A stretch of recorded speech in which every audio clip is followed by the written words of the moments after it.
Feliz aniversário de casamento. Olga estendeu timidamente ao marido uma pequena caixinha com abotoaduras. Você saiu tão depressa de manhã que não tive tempo de te entregar. Ora essa. Vitório sorriu com ar satisfeito. E eu também não me esqueci do nosso aniversário. Tome, abra na frente de todos. Afinal, aqui somos praticamente uma família. Isso é para mim? Olga não conseguiu conter a emoção ao ver a caixa grande e bonita, adornada com um laço volumoso. Você não precisava gastar tanto assim. Pois é, concordou Vitório observando enquanto ela desamarrava a fita e retirava a tampa. E é exatamente por isso que a caixa está vazia. O sorriso dele se alargou. Ela simboliza a sua essência feminina. Você é vazia como essa caixa. O rosto de Olga ardeu de humilhação e raiva.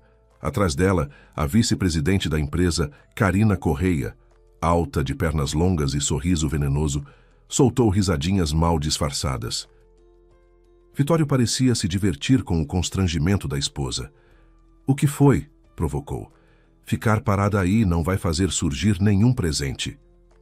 Como você pôde?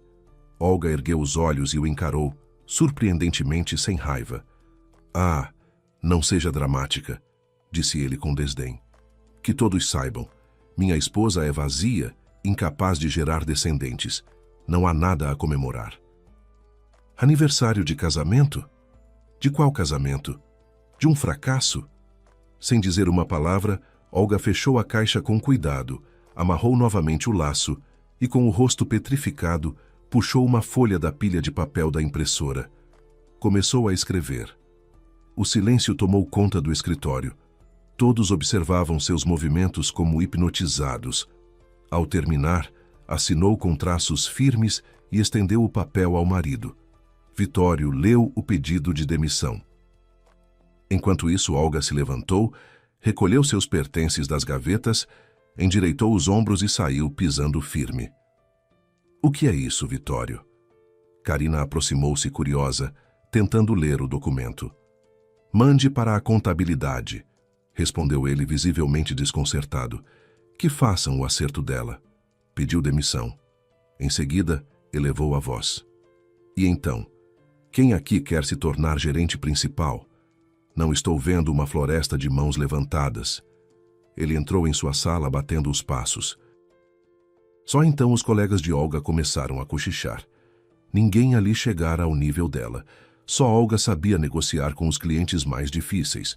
Nunca reclamava de hora extra. Era a melhor funcionária da empresa. E jamais usara o fato de ser esposa do chefe a seu favor.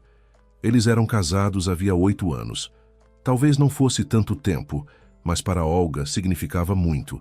Tinham se conhecido no refeitório da própria empresa, quando Vitório ainda não era diretor, apenas alguém ambicioso em plena ascensão. Olga, com formação sólida e mente afiada, passara todos aqueles anos ajudando o marido a evitar decisões impulsivas e erros graves. Pronto, toma. Karina entrou sem bater na sala de Vitório e jogou o papel sobre a mesa. Você mesmo vai levar ao RH? Sim, vou pedir para demiti-la por justa causa, sorriu ele com rancor. Assim ninguém mais a contrata. Resolveu me fazer de idiota. Ah, deixa pra lá, disse Karina, aproximando-se.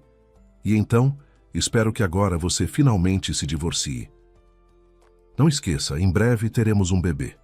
Vou pensar nisso, respondeu Vitório friamente. Essas coisas exigem tempo.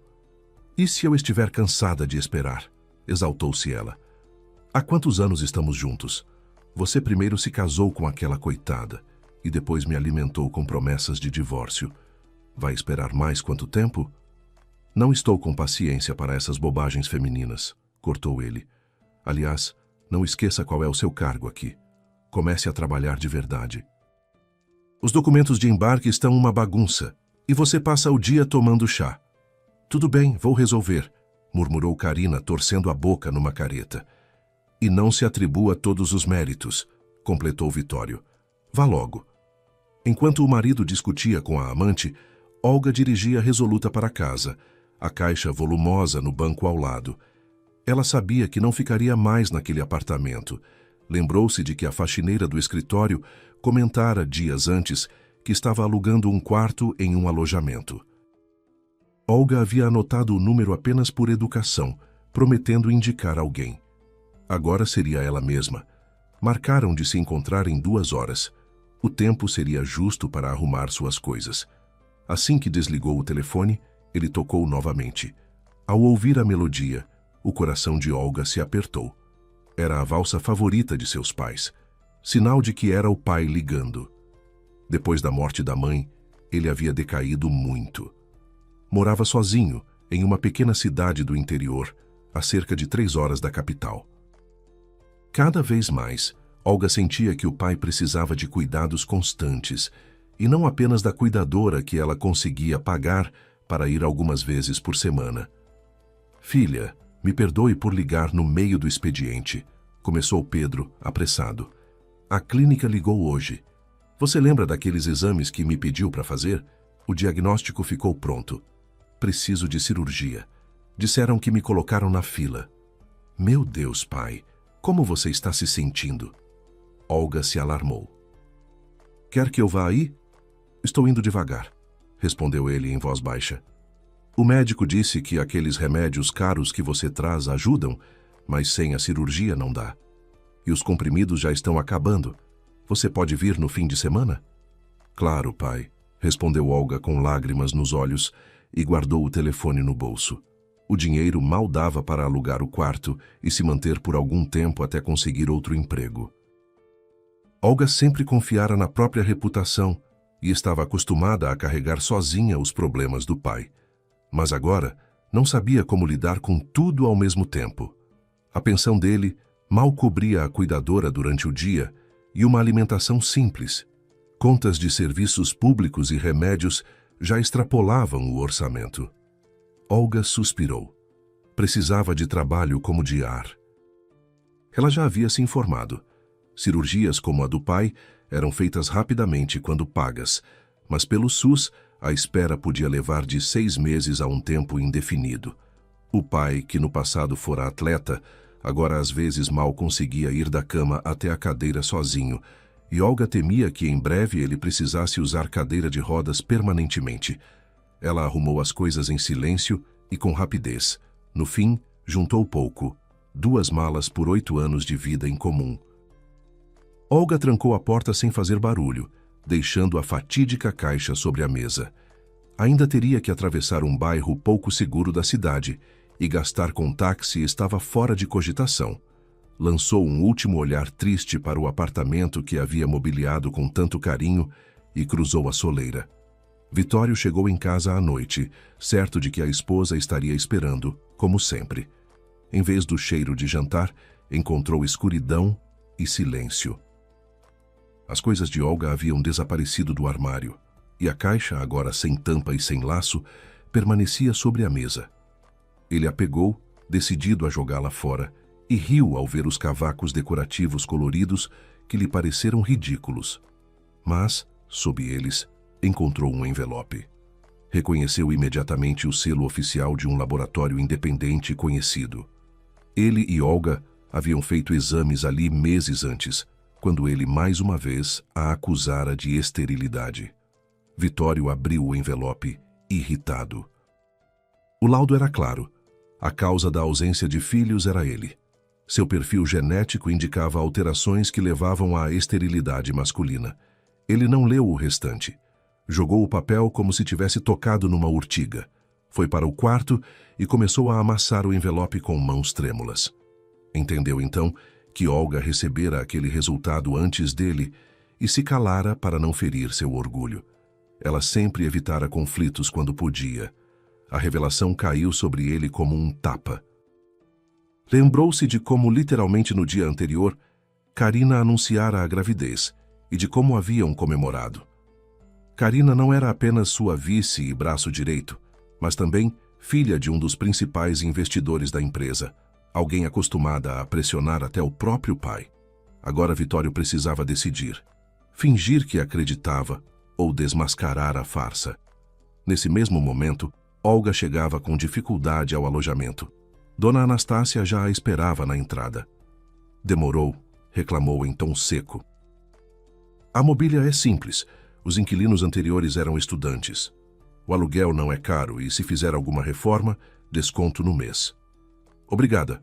Para começar, serve tudo, respondeu Olga com um sorriso cansado. Aqui estão as roupas de cama, disse Dona Anastácia, estendendo-lhe uma sacola. Vamos ao quarto, já te mostro tudo. A vida no alojamento fervilhava. Pelo corredor se espalhava o cheiro de caldo ralo, misturado com o odor pesado de hambúrgueres queimados. Olga engoliu em seco. Não tinha comido nada o dia inteiro. Então você vai morar aqui, declarou Dona Anastácia com segurança. O pagamento é em dinheiro vivo, mais confiável. Banheiro e chuveiro são compartilhados entre 4 quartos do bloco. Vou te mostrar o fogão na cozinha.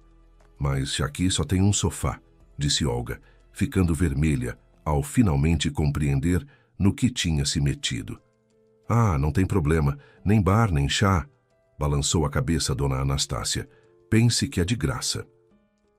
No lugar do armário tem um cabide ali, ou você pode até esticar uma corda. Pelo menos está limpo.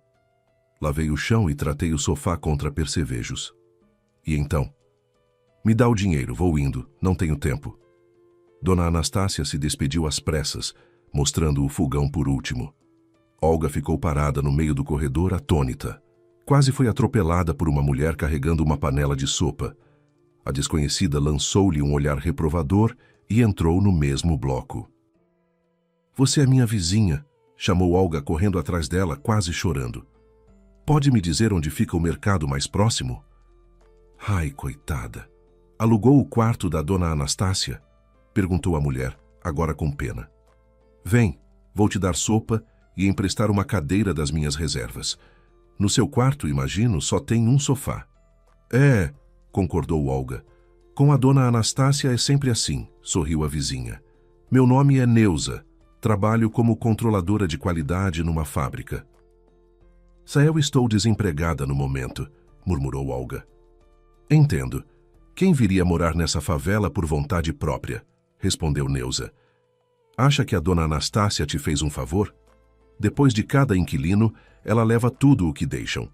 Dos estudantes, levou o micro-ondas, máquina de lavar, armários até os móveis da cozinha. E deve ter te contado que eles eram horríveis. Contou sim, confirmou Olga. E eu achando que ela era uma coitada sem sorte com inquilinos. Ah, claro, uma santa, balançou a cabeça Neuza.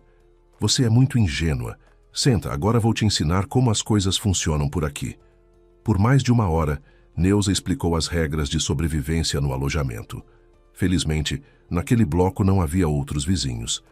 Do depósito trouxe um tapete gasto, mas inteiro, que deu alguma vida ao quarto, além de uma mesinha de cabeceira, algumas cadeiras e um cabide. Juntas, arrumaram um mínimo de conforto e se despediram satisfeitas. Neuza garantiu que, tendo recebido o pagamento de 2 meses adiantados, Dona Anastácia não apareceria antes desse prazo. No dia seguinte, caiu na conta de Olga o acerto da empresa, mas sem a bonificação, o valor era irrisório. O salário base mal foi suficiente para comprar os remédios caros e indispensáveis do pai, que retardavam a progressão da doença. Ela teria de reduzir gastos ao mínimo e encontrar trabalho o quanto antes.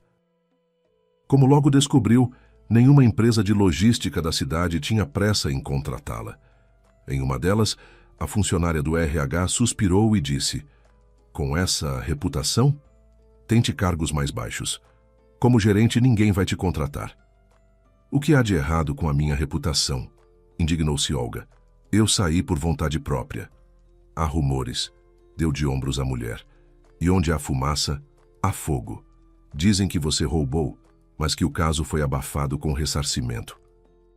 Isso é um absurdo, retrucou Olga, percebendo que o marido estava por trás daquilo. Estou apenas dizendo como as coisas são, respondeu a funcionária, semicerrando os olhos. Pode continuar tentando. Arrasada, Olga deixou o escritório. Aquele era o último endereço de sua lista. A única empresa onde ainda não havia tentado era a concorrente direta da firma do marido. Até o dia anterior, ela nem teria considerado aquela possibilidade, mas agora seus pés a levaram até lá. Na Glória havia muito menos burocracia. Olga conseguiu uma audiência imediata com o diretor. Silvio Soares ouviu seu relato apressado e indignado e comentou: "Então você é a esposa do Vitório? Conheço bem os métodos dele, não me surpreende." "Praticamente corrigiu Olga irritada. "Vou pedir o divórcio em breve."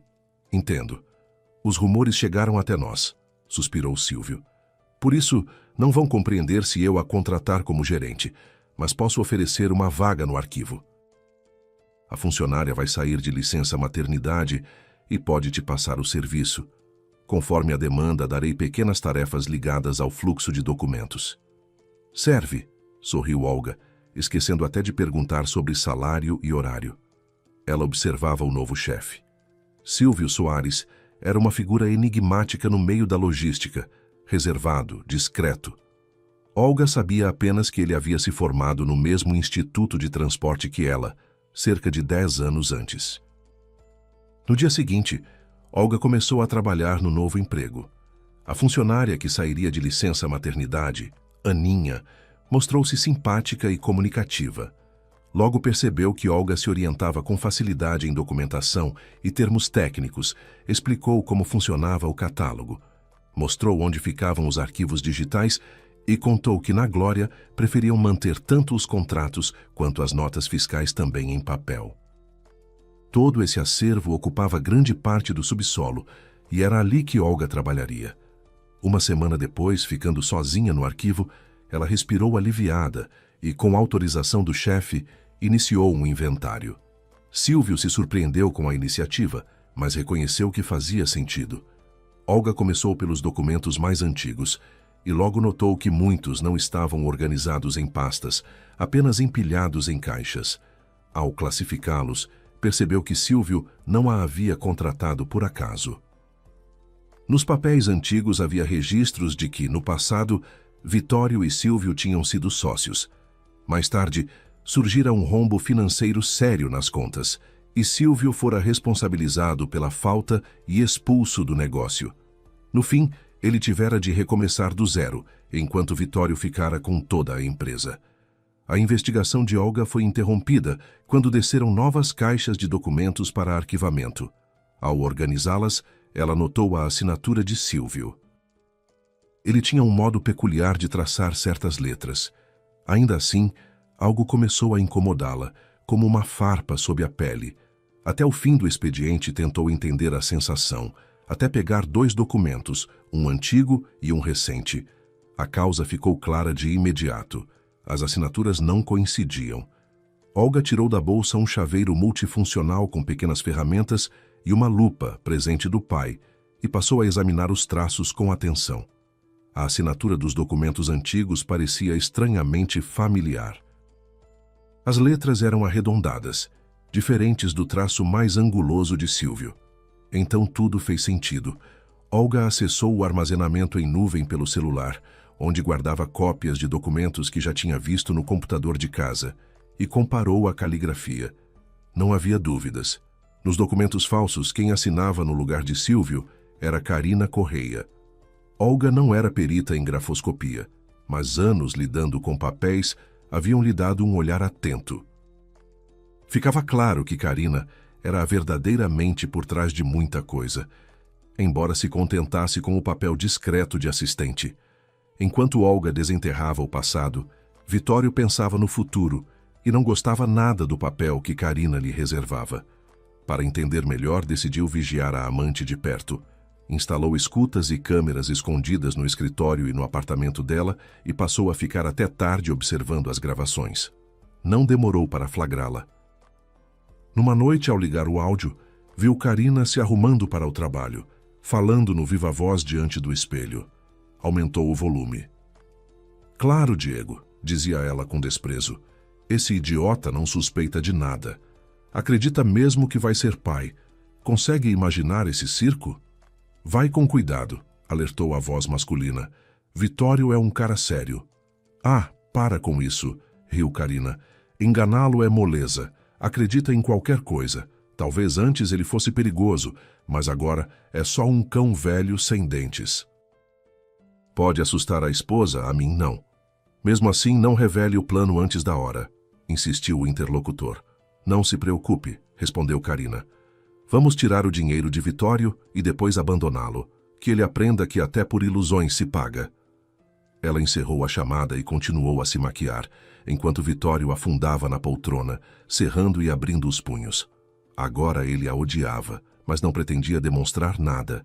Queria reunir ainda mais provas antes de agir.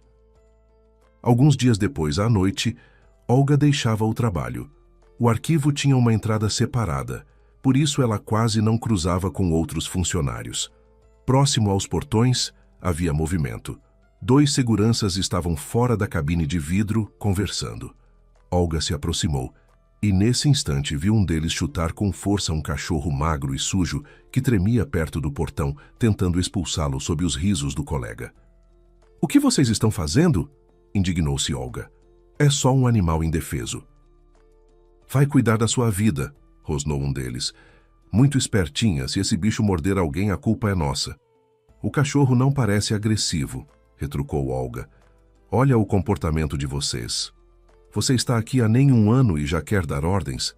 Avançou um dos homens, fechando os punhos de forma ameaçadora. Marcos, Rogério, o que está acontecendo aí? A voz de Silvio soou no último instante, fazendo o segurança parar. Silvio, é que tentaram invadir o território e nós impedimos, respondeu um deles. Eles estão chutando o cachorro, afirmou Olga com firmeza. Acho que as câmeras mostram isso. Na verdade, temos uma falha no sistema de vigilância, disse o outro segurança. Ainda não consertaram. Silvio foi até a cabine de vidro, olhou os monitores e viu que todos estavam desligados. Voltou imediatamente, o semblante duro. Isso vocês chamam de falha? Acabei de verificar. O sistema foi desligado manualmente, não há problema técnico algum. Vocês desligaram as câmeras para torturar um animal? Estão demitidos agora mesmo. Chamem o próximo turno. O quê? Protestou um deles. Acreditou nessa mulher. Ele se inclinou em direção ao cachorro, mas o animal correu assustado e se escondeu junto às pernas de Olga. Silvio suspirou. Depois começou a tirar o cinto do jeans. A clínica veterinária fica a 2 quarteirões daqui. Não dá para levá-lo assim. O cinto vai servir de coleira e guia. Olga tocou a cabeça do cachorro com cuidado. Ele gemeu baixo e se encostou nela. Vamos, meu querido. Aos poucos, seguiram para a clínica veterinária. Para resolver a situação com os seguranças, Silvio acionou o chefe da segurança da empresa. A costela está bastante machucada, disse o veterinário após o raio-x. No geral, o estado é ruim. Recomendo que ele fique internado alguns dias. Tudo bem, vamos fazer assim, eu pago tudo, apressou-se Silvio. Só não entreguem o cachorro a ninguém. Ele não tem coleira de identificação, mas parece ter passado por um abrigo, comentou o veterinário. Duvido que encontremos os donos, é jovem, uns 2 anos. Com boa alimentação vai ficar bonito. Vou levá-lo comigo, decidiu Silvio. Só preciso escolher um nome. Lá em casa tem espaço de sobra. Posso vir visitá-lo? Perguntou Olga em voz baixa. Claro, respondeu Silvio um pouco constrangido. Você o salvou. É um bom cachorro, quietinho, disse Olga, acariciando o focinho dele. Que tal chamarmos de Totó? Serve, sorriu o veterinário. Não tenho um paciente tão paciente há muito tempo. Vou registrá-lo agora. Ele preencheu os papéis, colocando Silvio como responsável e prometeu providenciar o microchip. Logo, Totó foi colocado sob soro em um box especial. Olga o acariciou pela última vez e saiu acompanhando o chefe. Olga, não tenha pressa. Deixe eu te levar de carro, ofereceu Silvio. Está tarde. O transporte público já não funciona direito. Seria ótimo, concordou ela. Senão vou ficar uma eternidade no ponto. Vamos até o escritório, o carro está lá, disse ele. E em nome da empresa, minhas desculpas por aqueles 2. Nem sabia que meus funcionários eram assim. Detesto crueldade. E ainda desligaram as câmeras para não serem pegos. Eu achei que ele fosse me bater agora há pouco, confessou Olga, ainda abalada. Não, essas pessoas não trabalham mais conosco, respondeu Silvio com firmeza. E vamos instalar câmeras extras no posto de segurança. Nesse momento, o telefone de Olga tocou. Ela falou rapidamente com a cuidadora do pai, que informou que Pedro fora levado ao hospital após passar mal e cair em casa sem conseguir se levantar. Olga desligou perturbada e ligou imediatamente para a clínica. Disseram que o pai estava no quarto e orientaram que ela falasse com o médico no dia seguinte. Aconteceu alguma coisa? Perguntou Silvio, atento. Papai está no hospital, disse Olga, empalidecendo. Será que erraram antes e o estado piorou assim? Ele está doente há muito tempo? Desde que mamãe morreu, suspirou ela. Eu queria muito pagar a cirurgia dele. Tudo. Mas sem um trabalho estável é difícil. Ainda estou alugando um quarto. Estou me virando. Obrigada, pelo menos agora posso comprar os remédios. E, sinceramente, eu não esperava uma traição dessas do meu marido. Eu, ao contrário, só esperaria isso dele, suspirou Silvio. Mas isso é assunto particular. Parece que chegamos. Se precisar de algo, apareça. A empresa pode ajudar de alguma forma. Por enquanto estou conseguindo, disse Olga corando, antes de descer do carro. Silvio a observou se afastar com curiosidade mal disfarçada. Era a primeira vez que via de perto a esposa de seu inimigo. Frágil, mas capaz de compaixão e dignidade. Aquilo dissipou qualquer dúvida que ainda tivesse sobre Olga. Os rumores no setor de logística se espalhavam rapidamente e, em poucos dias, Karina já sabia onde a esposa do amante estava trabalhando. Foi até Vitório com a novidade. Sabe onde a Olga está agora? Silvio Soares a contratou. Você entende no que isso pode dar? Ah, que bobagem, dispensou Vitório.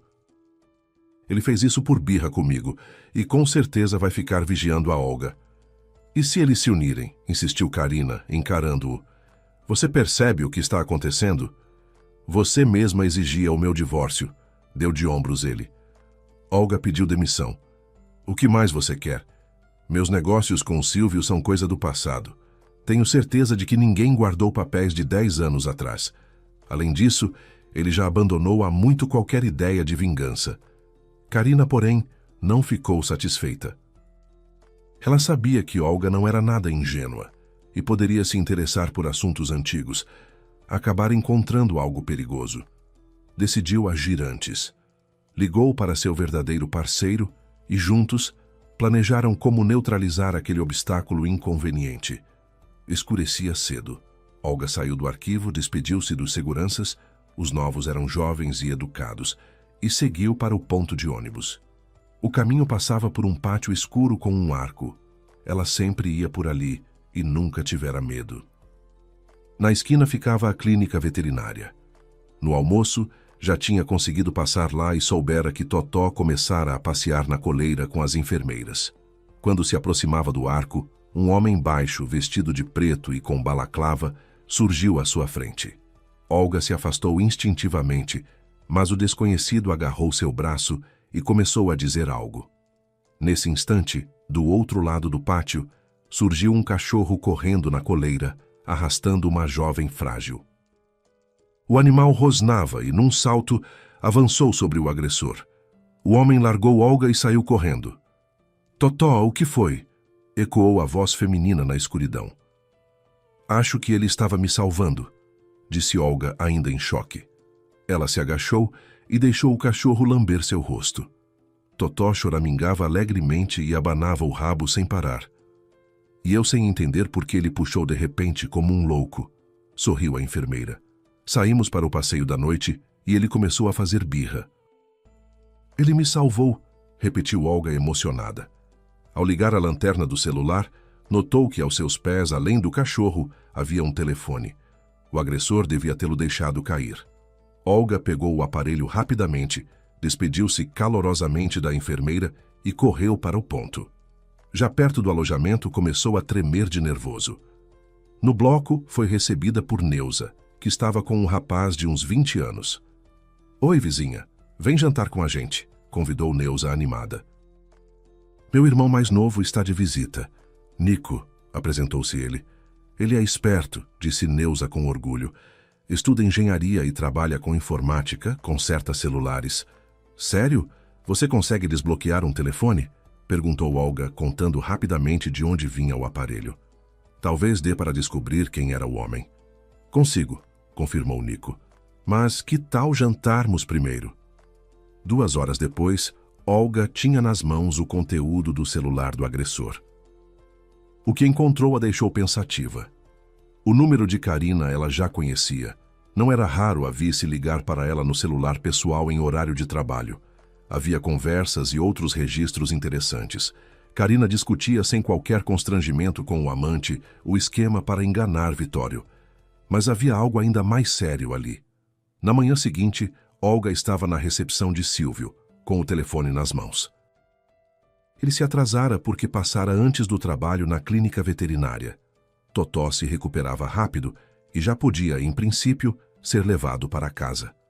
Ao saber do incidente da noite anterior e ver Olga na recepção, Silvio não fez perguntas desnecessárias e a levou direto para o escritório. "Olha isso", disse ela, estendendo o telefone. "Você conhece Karina Correia?" "Difícil esquecer", respondeu Silvio com um sorriso amargo. "O que aconteceu? Leia as conversas e vai entender tudo sozinho." "Esse é o telefone do homem que me atacou ontem", explicou Olga rapidamente. "A princípio achei que fossem só planos dela com o amante para enganar o Vitório, mas isso é apenas parte do problema. É melhor você ver tudo." "Tudo bem", concordou Silvio. "Pode ao menos me dizer do que se trata?" "Eles decidiram armar de novo para você", explicou Olga. "Para uma das empresas com as quais você tem contrato de logística, vai ser enviado um lote com defeito. Depois vão culpar o dano à carga durante o transporte. Você perde o contrato e a empresa do Vitório fica com ele. Não há outros concorrentes nesse segmento. São volumes enormes." "Entendi", assentiu Silvio. "Vou resolver isso agora. Obrigado." Ele saiu do escritório com passos rápidos e Olga, observando-o partir, sorriu discretamente antes de voltar ao arquivo. Continuou organizando os papéis guardados nas caixas, digitalizando cada documento. Era um trabalho demorado, que exigia paciência, mas facilitaria muito o controle futuro. Enquanto isso, Silvio chegava à fábrica, onde já carregavam o 5º caminhão. Exigiu uma nova conferência completa e logo ficou claro que parte das caixas estava vazia, recheada apenas com papel amassado para dar volume. O restante continha mercadorias visivelmente danificadas, como se tivessem sido esmagadas. O chefe de produção jurou encontrar os culpados, mas Silvio determinou que sua própria equipe tivesse acesso total ao processo. Não confiava mais nos parceiros e queria entender pessoalmente o que ocorrera no carregamento. Só voltou ao escritório ao anoitecer e, ao passar pelo arquivo, viu que Olga ainda trabalhava, sentada entre pilhas de documentos. Entrou, puxou uma cadeira e disse em voz baixa: "Se você não tivesse encontrado aquele telefone, hoje minha empresa teria acabado." "Tão sério assim?" perguntou Olga. "Sim, sempre ouvi falar de armadilhas no nosso meio, mas isso costuma acontecer quando alguém teme que a verdade venha à tona. Parece que estão com medo de que eu descubra tudo, ou, pior, resolva me vingar", concluiu ele. "Olga, veja, temos embarques mensais em dezenas de depósitos, e eu não consigo acompanhar tudo. Quero te nomear controladora, ou melhor, chefe do departamento de controle. Você fará verificações periódicas nos locais." "Tudo bem", concordou ela, "mas preciso terminar o arquivo. Você sabe que há documentos de 10 anos guardados aqui." "Sei, nunca houve tempo de organizar isso", admitiu ele. "Se quiser, acho que dá para conciliar as duas funções." "Estou pronta", sorriu Olga. "O salário vai refletir isso, é claro", prometeu Silvio. "Agora preciso ir. E não fique até muito tarde. Vou buscar o Totó na clínica. Quer vê-lo?" "Claro", animou-se Olga. Saíram juntos do escritório e seguiram para os portões. A formalidade inicial desaparecera. Agora conversavam com naturalidade sobre o cachorro e sobre o ocorrido nos depósitos. A proximidade entre eles crescia. No dia seguinte, Olga deixou o período de experiência e foi efetivada como chefe do Departamento de Controle de Qualidade, embora continuasse trabalhando no arquivo. Ganhou um computador mais moderno e acesso completo ao sistema de logística. À noite, voltando de ônibus para casa, o telefone tocou de repente. O nome do marido apareceu na tela. Por um instante o coração dela vacilou. Teria ele se arrependido? Mas logo lembrou de tudo o que acontecera e afastou pensamentos ilusórios. Olga, preciso te ver, disse Vitório apressado. Onde você está morando agora? Que diferença isso faz para você? Respondeu ela friamente. Isso é sério, irritou-se ele. Só me diga o endereço. Olga acabou cedendo e informou a rua, o número do prédio e do quarto. Quando chegou ao alojamento, o carro de Vitório já estava parado na entrada. Ela suspirou. Quantas vezes ele a levara para casa e agora se encontravam como estranhos. Então, vai me convidar para seus aposentos? Ironizou Vitório, saindo do carro. Não vamos conversar na rua. Vamos, suspirou Olga, já esperando outra humilhação. Nossa, você caiu tão baixo assim, assobiou ele olhando em volta. Isso aqui é um abrigo para sem-teto. Não é você quem deve julgar, retrucou ela. Por que veio? Vitório hesitou. Acontece que a Karina vinha fazendo esquemas pelas minhas costas. Agora está usando a influência do pai para me tirar do negócio. Me deu um prejuízo enorme. Ela precisa ser punida. E eu tenho o que a ver com isso? Perguntou Olga. Você é testemunha direta dos truques dela, respondeu ele animando-se. Pode testemunhar no tribunal. E por que eu faria isso? Olga o encarou, incrédula. Por favor, insistiu Vitório. Só você pode me salvar. Karina tem certeza da própria impunidade. E ela também te prejudicou. Admita, insistiu Vitório. Não vou te ajudar, balançou a cabeça Olga. Vire-se sem mim. Já passou da hora de aprender. Ah, então é assim que você fala, estreitou os olhos Vitório. Tudo bem, vamos ver como isso termina. Posso visitar o Silvio, relembrar velhos tempos, contar umas mentiras sobre você. Ele não vai acreditar, respondeu Olga com firmeza. Isso ainda vamos ver, sorriu Vitório. É melhor me ter como aliado do que como inimigo. Sinceramente, não quero ter nada a ver com você, disse Olga cansada. Vá embora. Não há mais nada a discutir, exceto o divórcio. Você não vai ganhar nada com isso, bufou ele. Vai acabar voltando para o interior, para o seu pai. Talvez te arranjem trabalho de zeladora numa fazenda. Vitório foi embora e Olga sentiu, com um aperto no peito, que não teria paz tão cedo. Ele era do tipo que não aceitava recusas. Ainda assim, pela primeira vez na vida, ela tivera coragem de dizer não. Na manhã seguinte, Olga realizou sua primeira vistoria externa. Junto com os motoristas e o almoxarife, inspecionou as cargas. Felizmente, estava tudo em ordem. Mesmo assim, algo a incomodava. Ao meio-dia, já de volta ao escritório, passou na sala de Silvio. E então, como foi? Perguntou ele. Seu marido me esperou aqui hoje, disse Silvio. Sim, nos vimos ontem, confirmou Olga. Ele hesitou um instante e perguntou de forma inesperadamente direta. É verdade que, quando era jovem, você se livrou de um bebê? Olga sorriu de leve. Então foi com isso que ele ameaçou. Mentira. A história é outra. Eu ia me casar. Eu e meu namorado esperávamos muito por esse bebê. Mas no 5º mês perdi a gravidez e depois o relacionamento não resistiu. De toda essa mentira do Vitório, a verdade é só uma. Eu estive grávida uma única vez, e isso consta na minha ficha médica. Ele viu quando fomos investigar a ausência de filhos. Eu achei que fossem apenas invenções. Você não é assim, disse Silvio com convicção. Vá trabalhar. Olga mal teve tempo de sair. O telefone tocou.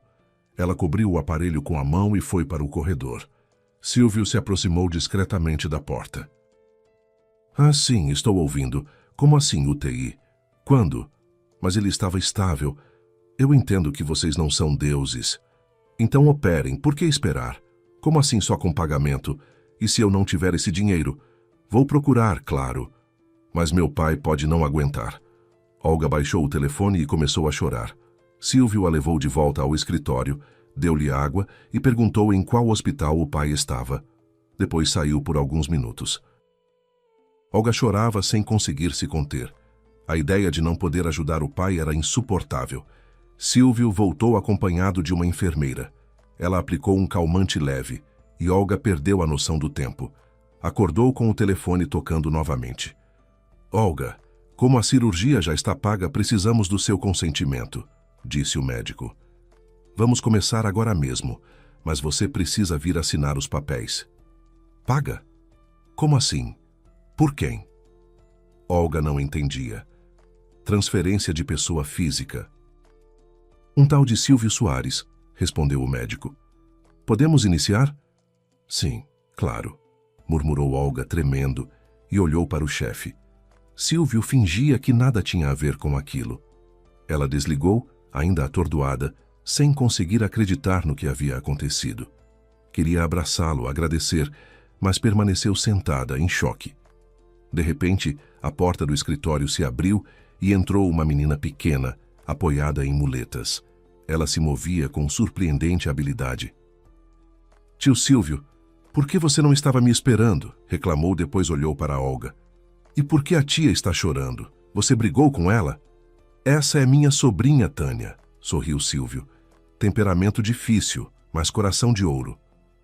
Prazer, disse Olga. Eu sou a Olga. Você é a tia que salvou o Totó, afirmou a menina, sem cerimônia, aproximando-se e abraçando-a.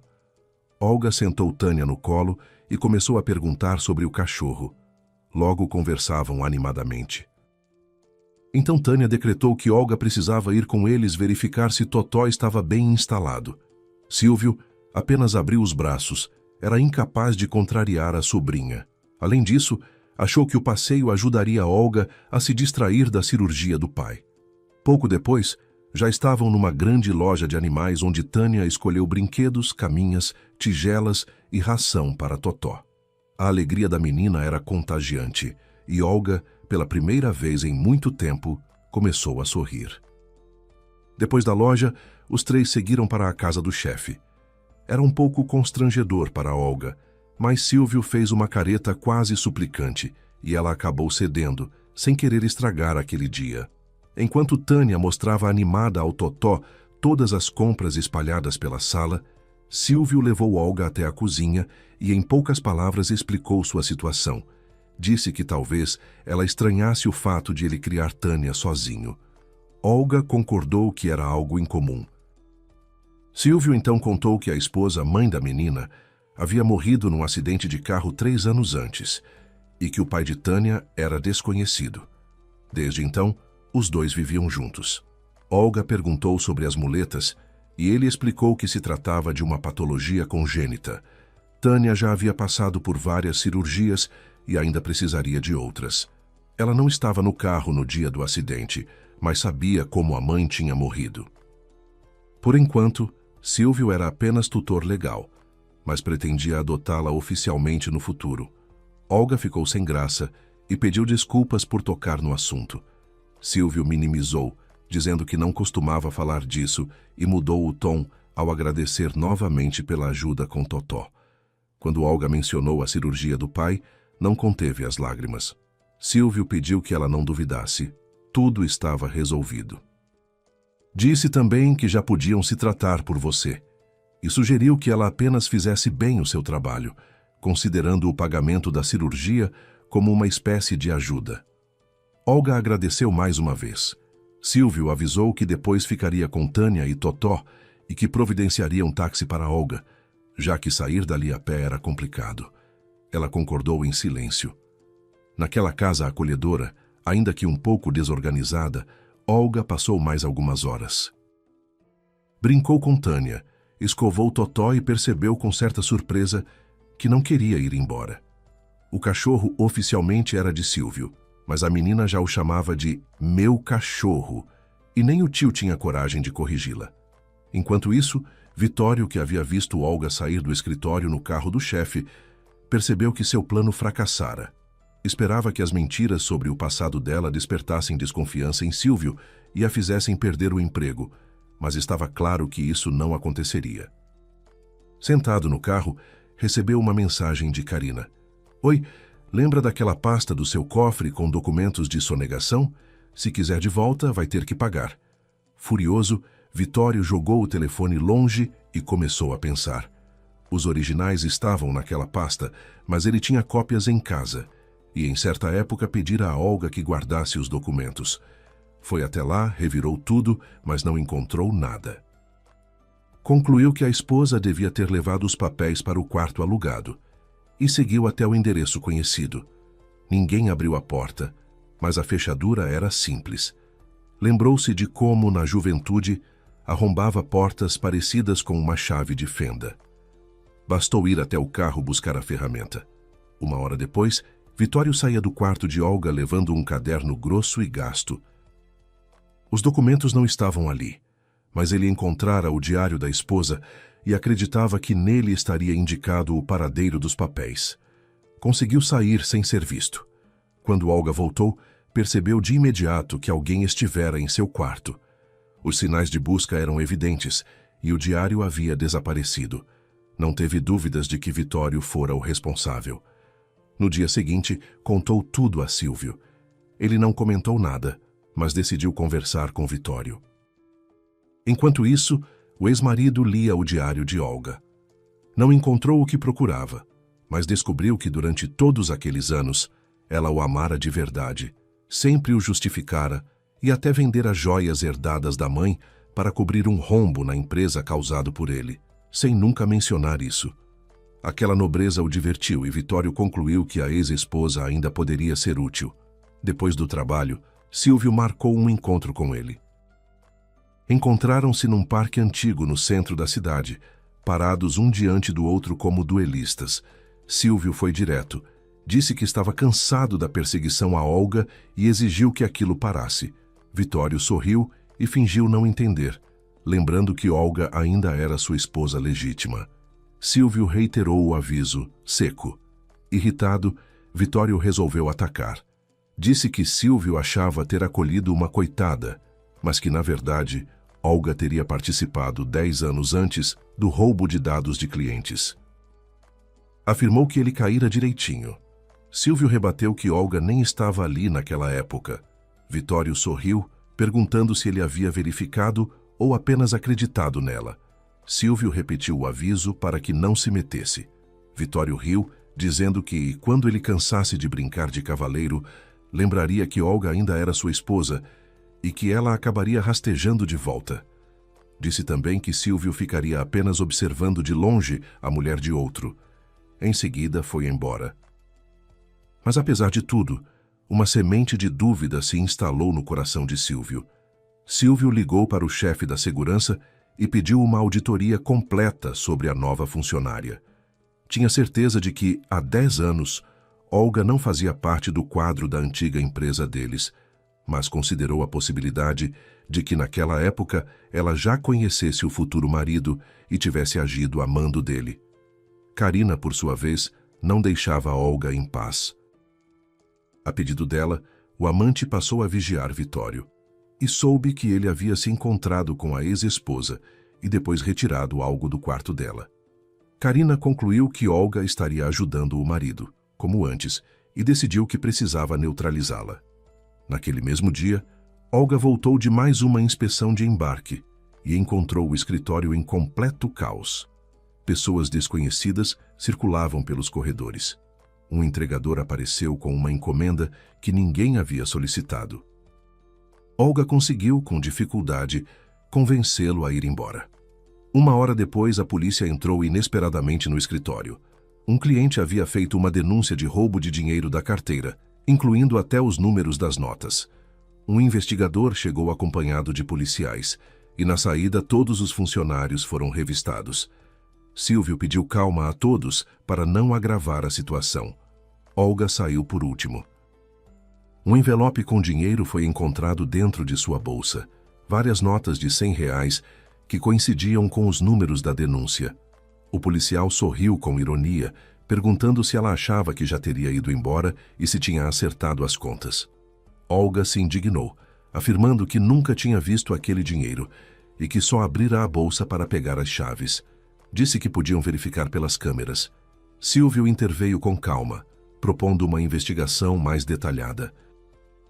Argumentou que dinheiro na bolsa não era prova suficiente, que as notas podiam ter sido plantadas e que, quando houvesse algo concreto, impressões digitais ou imagens claras, então apresentassem a acusação. O policial concordou, mas informou que Olga ainda teria de prestar depoimento e comentou que, se aquilo fosse uma armação, alguém estava muito irritado com ela. Aliviada, Olga deixou o prédio. Silvio a alcançou e sugeriu que ficasse em casa por algum tempo. O coração dela apertou ao ouvir isso. Entendeu que, apesar do tom cuidadoso, o chefe ainda tinha dúvidas. Percebeu que teria de descobrir a verdade sozinha e concordou com o afastamento temporário, ciente de que os inimigos não desistiriam. No primeiro dia em casa, tentou não chorar. O primeiro salário havia sido depositado, então foi ao hospital visitar o pai, que se recuperava aos poucos. A cirurgia paga por Silvio tinha sido decisiva. No caminho de volta, pensava em como provar sua inocência. Silvio já lhe escrevera dizendo que, nas gravações do dia, a bolsa aparecia mal e as câmeras internas não ajudavam em nada. Em casa, Olga contou tudo a Neuza e a Nico, que estava novamente de visita. O rapaz ouviu atento e perguntou onde ficava o estacionamento da empresa, sugerindo que os carros ali estacionados poderiam ter câmeras. Olga animou-se com a ideia, mas lembrou que estava afastada e não queria aparecer diante de quem a estava armando. Nico se ofereceu para ir no lugar dela, dizendo que um estudante pobre não despertaria suspeitas. Na noite seguinte, voltou ao alojamento com o material. Gravações de 5 carros. Sentaram-se diante do notebook e começaram a assistir. Olga reconheceu o primeiro rosto conhecido e pediu um print. Era Karina, de peruca, acompanhada de um homem. Contavam dinheiro, notas de 100 e entregavam um envelope. Olga reconheceu o homem como o entregador que estivera no escritório naquele dia. Nico, então, lembrou que aquele rosto era o mesmo do dono do telefone que haviam desbloqueado. Ficou claro que tudo estava ligado. Nico prometeu montar os fragmentos e fornecer os dados dos carros, acreditando que aquilo seria suficiente para provar a inocência de Olga. Ela enviou todo o material para Silvio e decidiu, enfim, descansar um pouco. Ao mesmo tempo, Silvio recebeu o relatório da auditoria que havia solicitado. O documento era claro. Nada comprometedor fora encontrado contra Olga. Ela realmente não trabalhara na empresa 10 anos antes e não havia qualquer indício de envolvimento em atividades ilícitas. Ao assistir às gravações enviadas por ela, Silvio percebeu que fora manipulado por Vitório e sentiu vergonha por ter duvidado de Olga. Mas Olga não conseguiu descansar nem assim. Na manhã seguinte, ainda muito cedo, seu sono foi interrompido pelo toque insistente do telefone. "Estou ligando do hospital", disse uma voz feminina fria. "Aconteceu algo com meu pai?" Assustou-se Olga. "Ele está bem." "Que pai?" estranhou a interlocutora. "Vitório. Qual seu grau de parentesco?" "Marido", respondeu Olga confusa. "Ele está internado na nossa ala de nefrologia. Foi trazido da rua em estado grave." "Qual é o diagnóstico?" perguntou Olga. "Como a senhora não sabe que seu marido tem uma doença congênita?" respondeu a enfermeira. "Ela está avançando rapidamente. Prepare-se para buscar um doador. Ele vai precisar de transplante renal ou entrar em diálise." Olga desligou atordoada. Depois de alguns minutos, começou a se arrumar. Com esforço, foi até o antigo apartamento, pegou uma muda de roupa para o marido, passou no mercado e comprou as maçãs vermelhas de que ele tanto gostava. Só então, seguiu para o hospital. O médico não trouxe novidades. No quarto permitiram que ela entrasse por apenas 5 minutos. "Por quê?" Vitório escondeu o rosto nas mãos. "Pedi para não ligarem para você." "E quem você esperava que viesse?" perguntou Olga com calma. "Alguma outra esposa?" "Ninguém", murmurou ele. "Você não precisava estar aqui. Trouxe roupas e maçãs para você", respondeu ela simplesmente. "Lá vem a Madre Teresa", ironizou Vitório, mas de repente começou a chorar. Em seguida disse com voz seca: "O que está olhando? Abre a gaveta da mesinha. As chaves estão ali." "Para quê?" perguntou Olga. "Do cofre do banco. Pegue os papéis de lá. Talvez sejam úteis para o Silvio. Eu não tenho mais salvação. E pede perdão em meu nome. Ele também lhe entregou uma procuração que havia feito meses antes, prevendo uma emergência. Olga saiu do hospital e ligou para Silvio. Ele chegou em 15 minutos. Foram juntos ao banco e, com a procuração, Olga teve acesso ao cofre. No carro, Silvio examinou os documentos por um longo tempo. Depois fechou os olhos e sorriu cansado. Por esses papéis, há 10 anos, eu teria dado tudo, disse em voz baixa. Agora já não importa. Vitório pode ficar tranquilo. Está perdoado. E quanto à acusação contra mim? Perguntou Olga. Enviei as gravações à polícia, respondeu Silvio. E me perdoe por ter duvidado de você. A auditoria confirmou. Era tudo mentira do Vitório. Já mandei o chefe da segurança vigiar a Karina. Ela e o cúmplice estão no aeroporto. A polícia também. 1 hora depois veio a confirmação. Karina fora detida ao tentar sair do país com passaporte falso. 6 meses depois aconteceu o julgamento. Vitório, considerando o estado de saúde e a confissão total, recebeu pena condicional. Já estava inválido e sem recursos. Karina e o cúmplice receberam penas reais, inclusive pelos crimes de 10 anos atrás e pelas falsas acusações contra Silvio. Após o julgamento, Vitório retirou-se para um mosteiro entregando a Olga as chaves do apartamento. O divórcio já estava concluído. Olga se preparava para o casamento com Silvio. Morava agora com ele e dedicava seu tempo a Tânia e ao Totó. Do antigo apartamento, levou apenas uma coisa: aquela mesma caixa. 1 ano depois, quando nasceu o filho deles, Olga tirou a caixa do alto do armário, colocou dentro o teste de gravidez com 2 listras e sussurrou: "Não é vazia. Agora minha caixa está cheia de felicidade, verdadeira, não inventada." Se você gostou da história, espero que não seja difícil me apoiar com o botão de curtir. Para mim, isso é muito importante. Tudo de bom.